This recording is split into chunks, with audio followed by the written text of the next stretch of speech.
လူကျူကမိတ်ဆွေညီကိုတွေအားလုံးမင်္ဂလာပါဒီနေ့ညမှာရှင်ပြိုင်သွားမဲ့ယူပါလိပွဲသွင်းတွေတဲကဝဲကောင်းရွေးချယ်မှုအဖြစ်အက်စတန်ဗီလာနဲ့ဆဲဘက်အတင်းတို့ရဲ့ပွဲစဉ်ကိုရွေးချယ်ပေးသွားမှာလည်းဖြစ်ပါတယ်မနေ့ညကတော့ကျွန်တော်ရဲ့ညံပြင်းမှုကြောင့်ကျွန်တော်ရဲ့မန်ပါဝင်တွေအော်လွန်နဲ့ရှုံးလုံးနစ်နာခဲ့ရပြီးတော့ကျွန်တော်ရဲ့တသိန်းတန် BBI မီတီရောင်းပွဲကတော့မာဆေးကိုပေါင်းပေါ်ရွေးချယ်ပေးခဲ့ရမှာမာဆေးရဲ့ညံပြင်းမှုကြောင့်ဘိုးသွင်းမှုထားနိုင်ခြင်းမရှိဘဲနဲ့လူကျက်ရဲ့ဘိုးသမားလက်ဆွမ်းပြမှုနဲ့အတူတုံးကိုဂိုးမရှိတာအနိုင်ရလက်ဖော်ဆောင်နိုင်ခဲ့တာကြောင့်ကျန်း20လောက်ရှုံရှုံနစ်နာခဲ့ရတဲ့ကျွန်တော်ရဲ့တသိန်းတန်ရောင်းပွဲလည်းဖြစ်ပါတယ်ဒီနေ့ညမှာတော့ကျွန်တော်9နာရီမှာယူပါလိပွဲစဉ်အကုန်လုံးကိုကျွန်တော် live stream ရွေးချယ်ပေးသွားမှာဖြစ်ပြီးတော့ဘောင်းတွဲတွေကိုလည်းကျွန်တော်လက်ဆောင်အဖြစ်live stream မှာကျွန်တော်ပြောပြပေးသွားမှာလည်းဖြစ်ပါတယ်။ဒါကြောင့်မလို့ကျွန်တော်ရဲ့ fan တွေ9နာရီမှာကျွန်တော်ရဲ့ live stream ကိုဝန်ရံပေးဖို့ကိုကျွန်တော်မှပြောချင်ပြီးတော့ကျွန်တော်ရဲ့ YouTube channel ကို subscribe မလုပ်ရသေးရင် subscribe လုပ်ထားပါကျွန်တော်ဗီဒီယိုတင်တိုင်းကျွန်တော်ရဲ့ fan တွေအလွယ်တကူသိရှိသွားနိုင်မှာလည်းဖြစ်ပါတယ်။ဒီနေ့ညမှာရှင်ပြိုင်မဲ့ယူပါလိပွဲစဉ်တွေကတော့မနေ့ကလိုပဲချန်ပီယံလိပွဲစဉ်တွေလိုကမောက်ကမရလက်တွေအများဆုံးထပ်ပေါ်လာနိုင်ပြီးတော့ယူပါလိကရွေးချယ်ရခက်ခဲလာနိုင်တဲ့ပွဲစဉ်အများစုကိုကျွန်တော်တို့ကြုံတွေ့သွားမှာလည်းဖြစ်ပါတယ်။ဒါကြောင့်မလို့ကျွန်တော်ရဲ့ fan တွေတတိထားပြီးတော့ခြေတန်းအနေထားကိုကြည့်ရှုပြီးတော့ရွေးချယ်ဖို့ကိုကျွန်တော်မှအကြံပေးချင်ပါတယ်။ဒီနေ့မှာလည်းကျွန်တော်ရဲ့ BBI မီတီတသိန်းတန်ရောင်းပွဲထပ်မံထွက်ရှိထားပါတယ်။လာရောက်ဝယ်ယူခြင်းတဲ့လက်ကြီးဖိုက်တာတွေရှိရင်တော့0900395356တို့လာရောက်စုံစမ်းမေးမြန်းနိုင်ပါတယ်။ဒီနေ့မှာတော့ကျွန်တော်ရဲ့ member ဝင်တွေအတွက်ကျွန်တော်ပြန်လည်ပြီးတော့အကောင့်ဆုံးစူးစမ်းပေးသွားမှာဖြစ်ပြီးတော့ဘောင်းတွေလည်းအောင်မြင်မှုရရှိအောင်ကျွန်တော်စူးစမ်းပေးသွားမှာလည်းဖြစ်ပါတယ်။နေ့ကတော့ကျွန်တော်ရွေးချယ်ပေးခဲ့လိုက်တဲ့ member မောင်း3ပွဲမှာတော့ဘာစီလိုနာချက်စီအင်တာတို့အနိုင်ရရှိခဲ့ပေမဲ့ဗီလာကြီးရဲ့ body ချရှုံးရှုံးနေတာခဲ့ရတဲ့မောင်းလည်းအောင်မြင်မှုမရရှိခဲ့ပါဘူး။ဆိုတော့ Telegram channel ကိုလည်း join ထားပါကျွန်တော်ရဲ့ record တွေကိုမိတ်ဆွေတို့တွားရောက်ကြည့်ရှုနိုင်ပြီးတော့မနေ့ကကျွန်တော် YouTube channel မှာနှစ်ပွဲရွေးချယ်ပေးခဲ့ရမှာတော့ Junior Single လောက်အနိုင်ရရှိခဲ့ပြီးတော့ဗီလာကြီးရဲ့ body ဆုံးရှုံးနစ်နာခဲ့ရတဲ့အတွက်တော့ဖြစ်ခဲ့ပါတယ်။ဒီနေ့မှာတော့ကျွန်တော်အကောင်းဆုံးပွဲကောင်းရွေးချယ်ပေးထားတဲ့ပွဲစဉ်ကတော့ Aston Villa နဲ့ Seven အတင်းတို့ရဲ့ပွဲစဉ်ဖြစ်ပြီးတော့ Aston Villa ကတော့လက်ရှိယူပါလိမှာရမှတ်16မှတ်အထိစုဆောင်းထားနိုင်တဲ့အတင်းဖြစ်တာကြောင့်ရှုံးသွဲအစစ်ကိုဓာတ်ရိုက်တက်ရောက်နိုင်ခဲ့တဲ့အတင်းနဲ့ဖြစ်ပါတယ်။ဒါကြောင့်မလို့16တင်းရှုံးသွဲအဆင့်ကနေပြီးတော့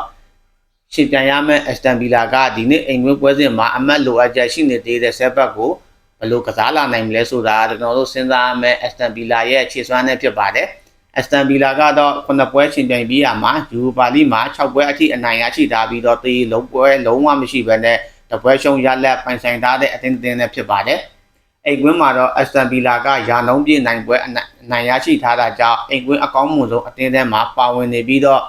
Aston Villa ကတော့ယူပါလိမှာတော့ကစားရွှေတာလာနိုင်ပြီးတော့အဓိကကစားသမားတွေအနာပေးလာနိုင်ပြီးတော့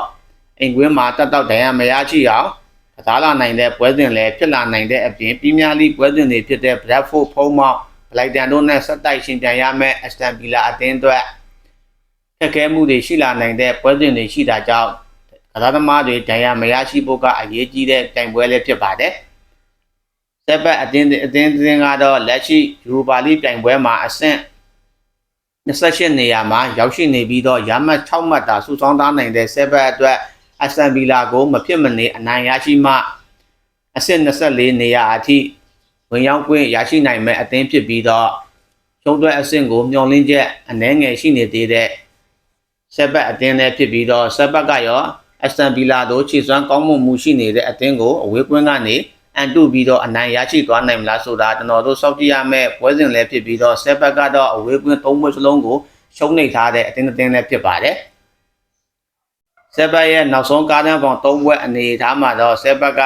2ပွဲအနိုင်ရရှိထားပြီးတော့တပွဲတရေရလက်ထပ်ပေါ်ထားတဲ့အသင်းဖြစ်ပေမဲ့လည်းတပွဲတရေတပွဲအနိုင်ရရှိထားတဲ့ပွဲစဉ်တွေကခြေစမ်းပွဲတွေသာဖြစ်ပြီးတော့ယူပါလိပွဲစဉ်မှာတော့ဘေးဆယ်ကိုဘိုးပြက်နဲ့အနိုင်ရရှိထားတဲ့အတင်းလည်းဖြစ်ပါတယ်ဒီနေ့ပွဲစဉ်မှာတော့ Aston Villa ကဆက်ဘက်ကို1-40အရှုံးကြေးတန်းဖွင့်လှစ်မှုပေးထားပြီးတော့ဘိုးပေါင်းကြေးတန်းဖွင့်လှစ်လာမှုမှာတော့3-3ဆိုပြီးတော့ဘိုဂီတွေက ဖွင့်လှစ်မှုပေးထားတာကိုကျွန်တော်တို့သိရှိသွားမှာလည်းဖြစ်ပါတယ်1-40အရှုံးကြေးတန်းတွေကတော့အလွယ်တကူအနိုင်ရရှိဖို့မလွယ်ကူနိုင်တဲ့ဖွင့်လှစ်မှုကြေးတန်းတွေလည်းဖြစ်ပြီးတော့ဘိုးပေါင်းတလီသည့်ကြေးတန်းကလည်းအရန်ကိုအန္တရာယ်များလွန်းတဲ့ဖွင့်လှစ်မှုကြေးတန်းလည်းဖြစ်ပါတယ် W1 ဗီလာအနိုင်ထိုးကွက်မှာတော့ 1.49 ရရှိသွားမှာဖြစ်ပြီးတော့တေထိုးကွက်မှာတော့ 4.98 W2 7အနိုင်ထိုးကွက်မှာတော့ 6.86 ဆိုပြီးတော့ရရှိသွားမှာလည်းဖြစ်ပါတယ်အပြန်အလှန်ဂိုးသွင်းမှုဖြစ်ပေါ်ခဲ့ရင်တော့ 1.69 ရရှိမှာဖြစ်ပြီးတော့အပြန်အလှန်ဂိုးသွင်းမှုမဖြစ်ပေါ်ခဲ့ရင်တော့ 2.06 ဆိုပြီးတော့ဟိုကီတွေကပေးချေထားပုံကိုကြည်ချင်းအားပြတော့ဒီနေ့ပွဲစဉ်မှာတော့လက်ရှိဖွင့်လှစ်ထားတဲ့ Aston Villa အသင်းရဲ့ 1-40 အရှုံးကြေးတန်းကတော့7ဘက်ကို2ဂိုးပြတ်ဖို့မလွယ်ကူနိုင်တဲ့ကြေးတန်းဖြစ်တာကြောင့် Aston Villa ကိုကျွန်တော်လက်ချောင်ချင်ပြီးတော့အောက်အသင်းဖြစ်တဲ့7ဘက် body ကြောင်းတဲ့ကိုဒါကျွန်တော်ကြိုက်နေတတ်ပါတယ်ဒီနေ့ညမှာချင်းပြိုင်မဲ့ Europa League ပွဲစဉ်အများစုကတော့ကမောက်ကမရလက်တွေထပ်ပေါ်လာနိုင်ပြီးတော့မနေ့က Champions League ပွဲစဉ်တွေကိုတော့ပွဲစဉ်တွေလို့ဂိုးတွေလည်းအများအပြားပေါ်လာဖို့မရှိတဲ့ပွဲစဉ်အများစုလည်းဖြစ်လာနိုင်ပါတယ်ဒါကြောင့်မလို့ကျွန်တော်ရဲ့ fan တွေတတိသားဆင်ခြင်ပြီးဆော့ပါလို့ကျွန်တော်မှပြောချင်ပါတယ်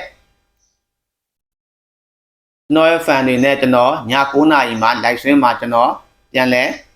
တွေ့ဆုံမှာဖြစ်ပြီးတော့ကျွန်တော်အကောင်းဆုံးရွေးချယ်မှုတွေနဲ့ကျွန်တော်ရွေးချယ်ပေးသွားမှာလည်းဖြစ်ပါတယ်ကျွန်တော်ရဲ့ fan တွေအားလုံးဝက်လက်ပါ